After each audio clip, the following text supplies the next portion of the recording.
vida foi o seguinte, eu nasci em Jacarezinho, no Paraná, depois eu morei em São Paulo, capital, Santo Amaro, depois eu estive em Curitiba, morei em Curitiba, e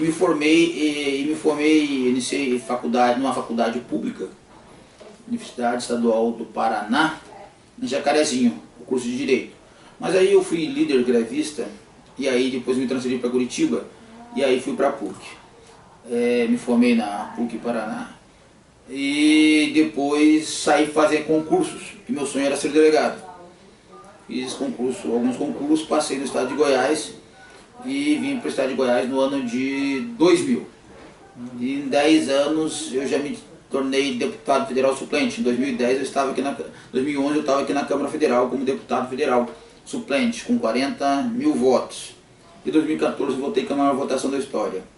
Eu cheguei aqui na Câmara Federal não em razão da ajuda de vereadores, prefeitos, deputados estaduais, partido ou governador. Eu cheguei aqui em razão do meu trabalho como delegado de polícia. Eu tive um grande destaque nessa atividade. Sou delegado nos últimos anos que mais prendeu bandidos em Goiás, e isso me trouxe à Câmara Federal. Minha entrada na política, ela tem uma consequência da minha vivência na segurança pública. Eu trabalhei nas regiões mais violentas e periféricas do estado de Goiás. Cidades que eu trabalhei: Novo Gama, Lusiânia, Águas Lindas, Planaltina de Goiás, Goiânia em toda a periferia. Então eu trabalhei muito com a periferia. Então essa vivência você via ao longo do tempo. Fui diretor de presídio. Você via que existe uma grande falência no sistema de segurança pública. E muitas vezes eu fiquei impotente, tendo que, diante de situações, você tinha uma demanda muito maior para resolver os problemas da sociedade, você não tinha estrutura. E você vê que o Estado não está preocupado em atender o cidadão. Na verdade, ele está preocupado em atender as prioridades dele e do seu grupo político. E isso me revoltou, né? Principalmente quando eu era delegado em Planaltina de Goiás, e em um determinado momento lá, eu perdi um policial. 22 anos, foi morto por traficantes, o pai defensor público, a mãe advogada, e eu perdi esse jovem. Ele foi assassinado por um traficante, por um criminoso. 22 anos, idealista, um dos melhores investigadores de tráfico de entorpecentes. E quando eu precisei da ajuda do Estado, ampará-lo para poder socorrê-lo, era véspera de uma eleição em 2002, e eu não tive qualquer respaldo do governo do Estado, ou da Polícia Civil, ou da Secretaria de Segurança, de quem deveria olhar para uma pessoa que estava servindo o Estado, que estava dando a sua vida pelo cidadão. Isso me revoltou. E aí eu decidi, naquele momento, que eu entraria no meio político, fazer as modificações necessárias daquelas demandas, daquelas injustiças e das injustiças que eu via no dia a dia, nas delegacias, no sistema de segurança, a precariedade da legislação, em várias áreas.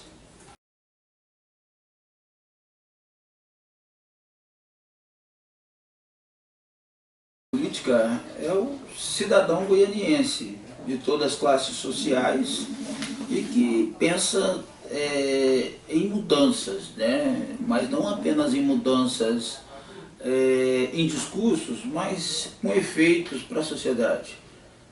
Pessoas, homens, mulheres, jovens, pobres, classe média, ricos. Meu voto é um voto de opinião.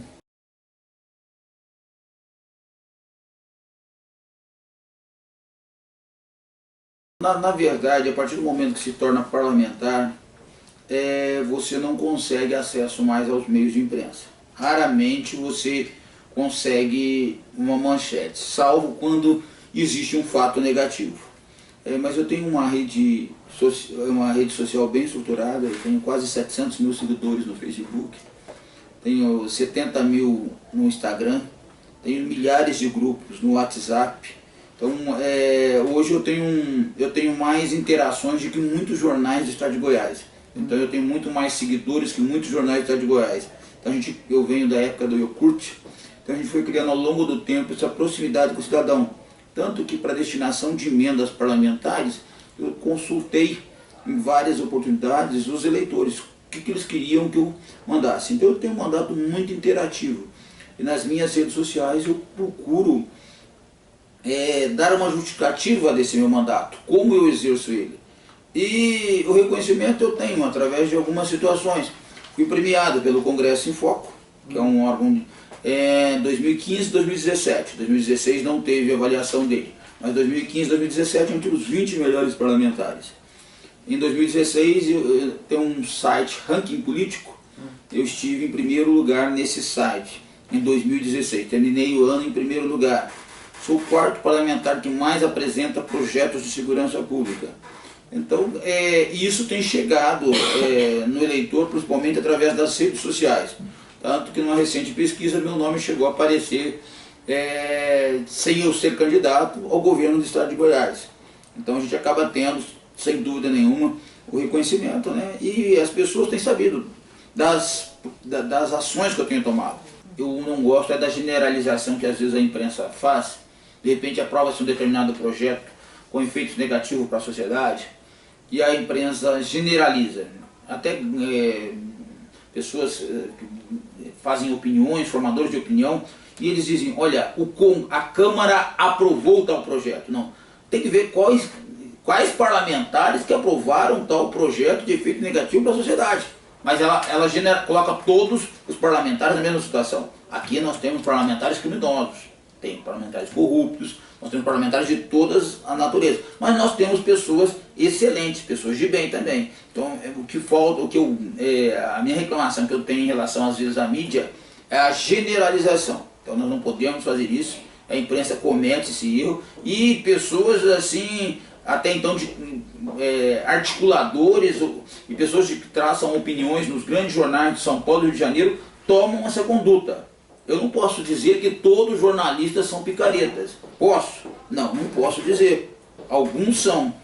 Mas o que acontece? Toda vez que um projeto negativo, de efeito negativo para a sociedade, vai lá e boa parte, 90% dos jornalistas tem generalizado. E eu acho isso injusto.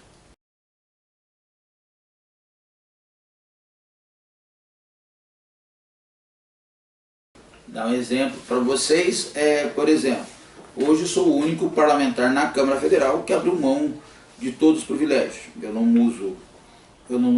uso jatinho particular, não uso passagem aéreas, eu não uso auxílio alimentação, sou o parlamentar que menos gasta verba de gabinete. Então boa parte do meu gabinete foi contratado através de seleção feita através de jornais. Então eu faço um mandato diferenciado, pago o hotel com o meu salário que eu recebo aqui, que é idêntico ao salário que eu receberia como delegado. Eu não acumulo. Não aceitei apartamento funcional, então foi o que eu disse para vocês no início. Você não pode apenas ter discurso, você tem que ter prática. E essa prática, eu estou mostrando que é possível qualquer parlamentar exercer um mandato com muita qualidade, pelos números que eu estou mostrando, do destaque que a gente está tendo, você fazer um excelente mandato sem tantos privilégios. Então eu penso que é o momento do país repensar privilégios, não apenas para os deputados estaduais, federais, senadores, mas também ao Ministério Público, à magistratura, aos tribunais de contas. Muitos deles têm auxílio moradia, têm auxílio livro, auxílio creche. Eu acho isso, na verdade, uma grande vergonha nacional. Se todo brasileiro trabalhador tivesse essas vantagens, mas não tem. Então eu não apenas uso o discurso, mas eu pratico. Eu sou um parlamentar muito independente, não sou de acordos, não sou de conversa. Então meus projetos foram protocolados, estão tramitando na Câmara, passando por comissões com muita dificuldade, mas são projetos, muitos deles ligados à defesa da família. Por exemplo, eu viajei o mundo e um dos únicos países onde você usa a mulher como objeto é o Brasil. Você sai aqui nas ruas, em Brasília, em Goiânia, em qualquer lugar, você vai ver várias mulheres, seja divulgando casas de prostituição, seja fotos de lingerie. Eu não sou um puritano, mas eu penso que isso você está usando a mulher como objeto. Não existe em nenhuma parte do mundo isso. É a peculiaridade do Brasil. Então eu tenho um projeto proibindo que a mulher seja usada como objeto nesses outdoors. Uma defesa da mulher e da família. Eu tenho um outro projeto meu extremamente importante nessa área também, que é a creche noturna. O que é a creche noturna? Na minha experiência como delegado, a gente percebia muita violência. A mulher normalmente engravida cedo, 13, 14, 15, 17, 18 anos, e não tem com quem deixar a criança. Ou deixa com a mãe, que aí o padrasto ou o pai, avô, abusa da criança, ou se deixa com terceiros abusados. Então vivi muito essa experiência na minha delegacia, e a mulher abandonando. Então nós temos um projeto que cria as creches noturnas, onde você conseguiria dar mais emprego para professores, instrutores, você daria uma segurança para a mulher que trabalha e que quer estudar, porque quando ela engravida, outro dia teve uma matéria recente até de nacional, me parece que não lembro o nome do programa, onde mostrava as mães às vezes levando a criança ou abandonando a escola. Então as creches noturnas dariam essa oportunidade dessas jovens, dessas mulheres trabalhar ou estudar. Não é para a mãe ir para o bailão, não. É aquelas mães que efetivamente trabalham e estudam. Tem esses dois projetos nessa linha e a grande... Eu tenho um projeto que agora de pouco saiu um rapaz daqui, que exige que os motociclistas usem equipamentos de segurança na motocicleta e próprio, como airbag, protetor dianteiro traseiro, e que proíbe que eles circulem entre os carros. A maior parte do mundo também é da mesma forma. O motociclista ele segue atrás do carro. Ou então tem vias especiais, motovias para circular. Hoje existe o país que mais mata no trânsito, inclusive motociclista, é o Brasil. Nossos hospitais estão abarrotados de jovens paraplégicos, paralíticos, lesionados, que ficam afastados do trabalho muito tempo em razão de acidentes no trânsito. Então essa é um projeto nosso. E muitos projetos na área de segurança, agravando a pena em crimes como formação de quadrilha, homicídio culposo, até então culposo, no trânsito, aquele motorista que bebe, dirige em alta velocidade, embriagado, mata na faixa de pedestre. Até recentemente nós conseguimos aprovar um projeto de uma deputada nessa linha, endurecendo a pena do motorista embriagado que mata e dirige, mas o meu aperfeiçoa mais ainda essa linha. E tenho vários projetos como que impede o contato do preso com a família e com o advogado, exceto através de parlatório. O Brasil também é um dos poucos países do mundo onde existe a visita íntima. Então a gente quer avançar dentro daquilo que já existe fora do país. Sou também defensor da redução da maioridade penal, tem um projeto nosso, também adota a linha americana e inglesa, onde a partir do momento que o adolescente tenha conhecimento do caráter ilícito de uma conduta, ele tem que responder por ela. É claro que separado, num local específico, com pessoas da sua idade, e com uma estrutura de Estado para educação, trabalho, lazer, mas tudo muito organizado. Tem um projeto meu com essa característica. Tem um projeto também, onde a gente prevê que o preso pague pela estadia dele em presídios. Por quê? Porque hoje o criminoso, se ele mata alguém da minha família, ou rouba um carro de vocês que estão nos assistindo, o que acontece? Na verdade, ele vai para o presídio e nós temos que sustentar aquele que praticou um crime contra nós. Em outros países do mundo também, os mais modernos, o preso paga a estadia do presídio, paga a pasta de dente, paga os produtos de higiene, paga a alimentação, paga o vestuário. É essa a nossa pretensão. Então nós temos projetos nessa linha de endurecimento da lei de execução penal, para que a gente possa diminuir essa sensação de impunidade que nós temos no país hoje.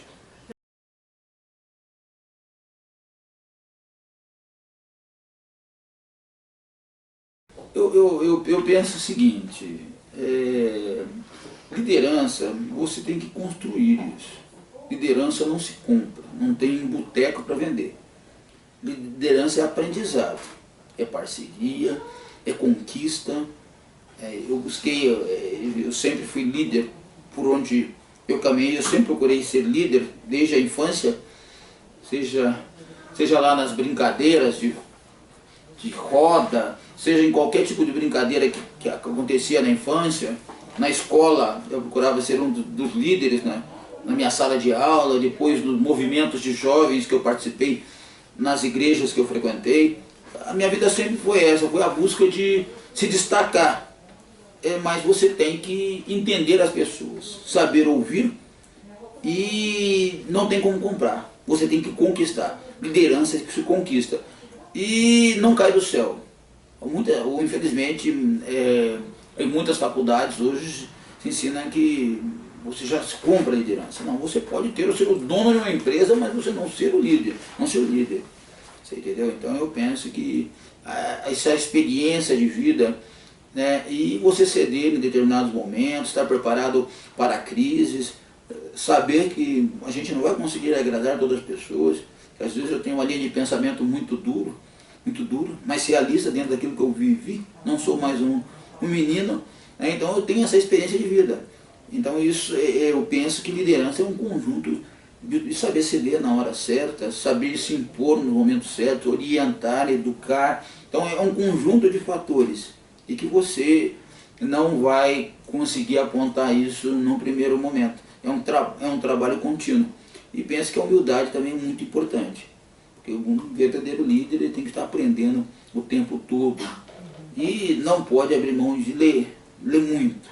Sem um líder que não seja culto, que não conheça a realidade da sua cidade, do seu bairro, da sua cidade, do seu estado, do seu país, do mundo, ele é um líder tacanho, né? Então eu penso que passam por todos esses fatores a conquista da liderança, né? Então eu tenho exercido esse papel, não é à toa que a gente tem 700 mil seguidores, quase 700 mil seguidores nas redes sociais, e onde eu ando, seja aqui na Câmara Federal, ou na minha vida política, ou como delegado, eu sempre procurei exercer esse papel e nunca ter receio, e nunca ficar em cima do muro, você ter posições firmes, decididas. Nem sempre essas posições vão te trazer dividendos. Às vezes trazem obrigações e desgastes, mas esse é o papel do verdadeiro líder.